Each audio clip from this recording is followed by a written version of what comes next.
በሰውነታችን ውስጥ በቀን 200 ሊትር ደም የሚያጠራና ቆሻሻን የሚያስወግድ ሃይተች ፋብሪካ እንዳለ ያውቃሉ?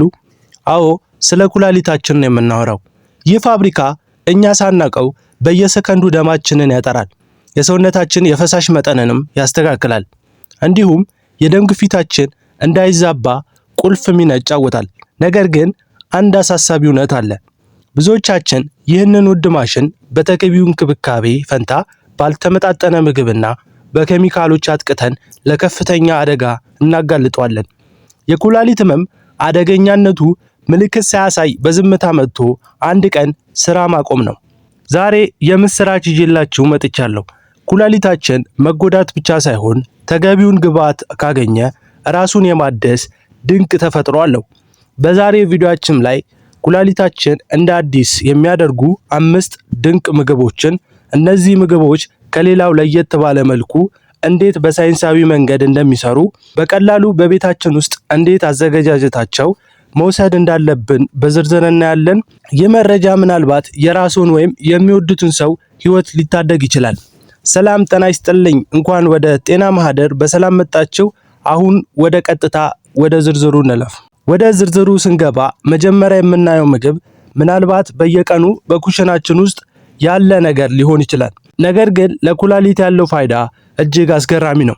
ይህ ምግብ ለኩላሊታችን እንደ ነዳጅ ነው የሚያገለግለው። የደም ዝውውርን በማፍጠን ኩላሊታችንን በሙሉ አቅሟ እንድትሰራ ያደርጋታል። ብዙዎቻችን ቀይ ስርን ለሰላጣ ወይም ለቀለም ብቻ ነው የምንጠቀመው።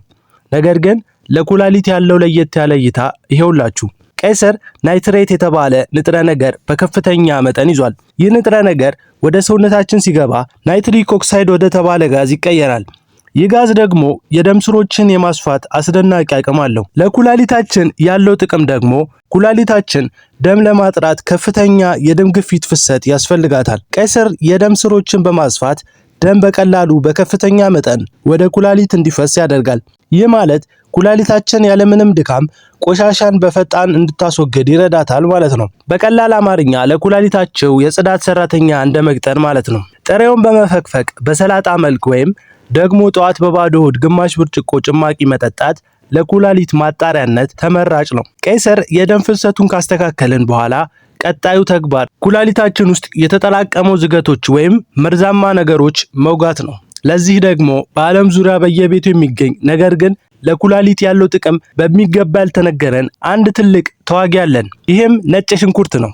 ነጭ ሽንኩርት ለሽታ ወይም ለጣዕሙ ብቻ ሳይሆን ለኩላሊት ጤና እጅግ ወሳኝ የሆነ አሊሺን የተባለ ንቁ ንጥረ ነገር ይዟል። ብዙዎቻችን ኩላሊት የሚጎዳው በጠጠር ወይም በውሃ እጥረት ብቻ ይመስለናል። ነገር ግን ዋነኛው የኩላሊት ጠላት ብግነት ነው። ነጭ ሽንኩርት ደግሞ ልክ እንደ ተፈጥሮ አንቲባዮቲክ በመሆን በኩላሊት ቧንቧዎች ላይ የሚፈጠር ብግነት ይቀንሳል። ለምን ለየት ይላል ካልን የጨው ምትክ ነው። ኩላሊት ከሚጠላቸው ነገሮች አንዱ ጨው ነው። ነጭ ሽንኩርት ግን ለምግብ ከፍተኛ ጣዕም ስለሚሰጥ የጨው ፍላጎታችን እንድንቀንስና በኩላሊታችን ላይ የሚፈጠረውን ጫና እንድንገታ ያደርጋል። ሌላው ከከባድ ብረታ ብረቶቹን ማጽዳት ነው። ጥናቶች እንደሚያሳዩት ነጭ ሽንኩርት እንደ ካድሚየምና ሊድ ያሉ ከባድ ብረታ ብረቶች በኩላሊት ላይ የሚያደርሱትን ጉዳት የመከላከል አቅም አለው። ጥቅሙን ሙሉ በሙሉ ለማግኘት ነጭ ሽንኩርቱን ከከተፉት በኋላ ለ10 ደቂቃ ያህል አየር እንዲያገኝ መተው።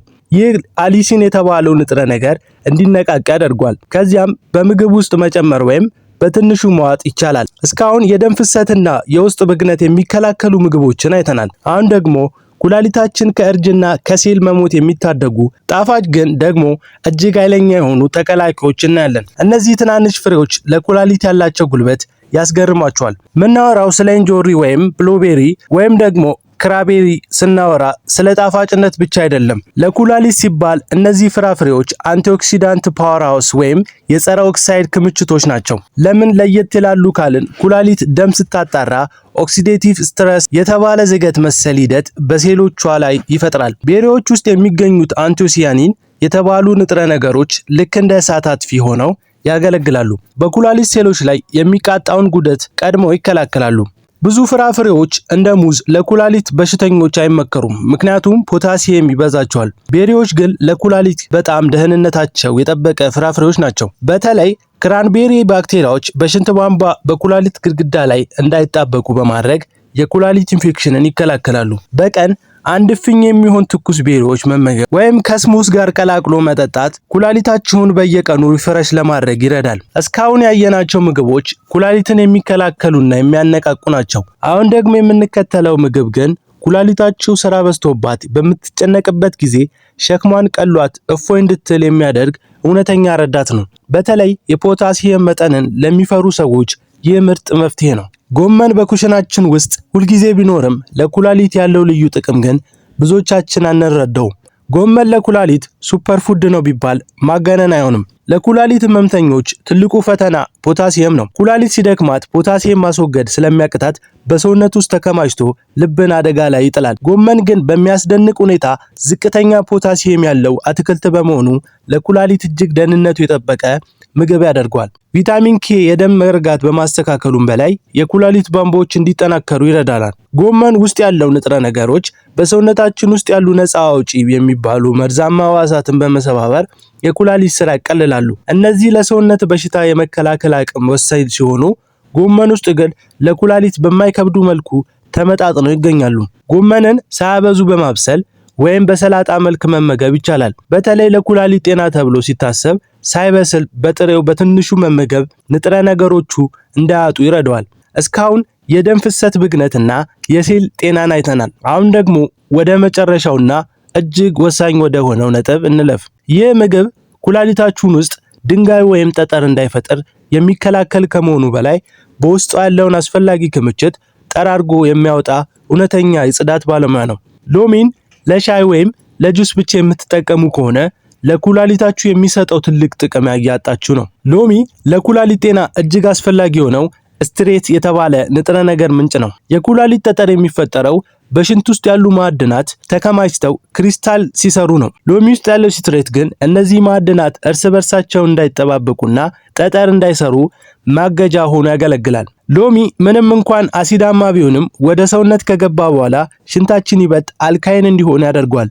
ይህ ደግሞ ለኩላሊት ጠጠር መፈጠር የማይመች ሁኔታ ይፈጥራል። በየቀኑ ሎሚ መጠቀም ኩላሊታችን ውስጥ ያለው ጥቃቅን ዝቃጮች ተከማችተው ትልቅ ችግር ሳይፈጥሩ በሽንት መልክ እንዲወገዱ ይረዳል። ጠዋት ጠዋት ለብ ባለ ውሃ ውስጥ ግማሽ ሎሚ በመጭመቅ መጠጣት ተመራጭ ነው። ስኳር ጨምሮ መጠጣት ጥቅሙን ስለሚቀንሰው በባዶ ሆድ ብቻ መጠቀም ለኩላሊት እጅግ የተሻለ ነው።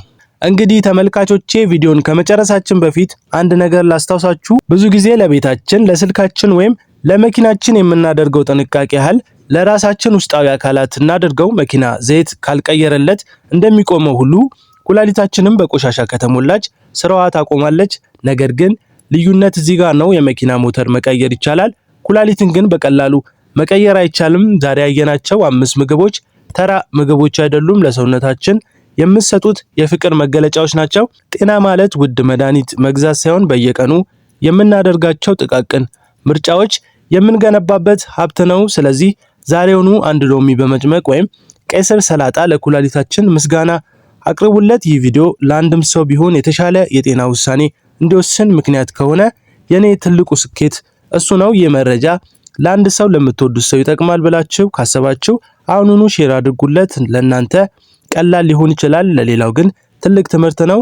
ሰብስክራይብ በማድረግም የጤናው ቤተሰባችን አባል ስለሆናችሁ ከልብ አመሰግናለሁ።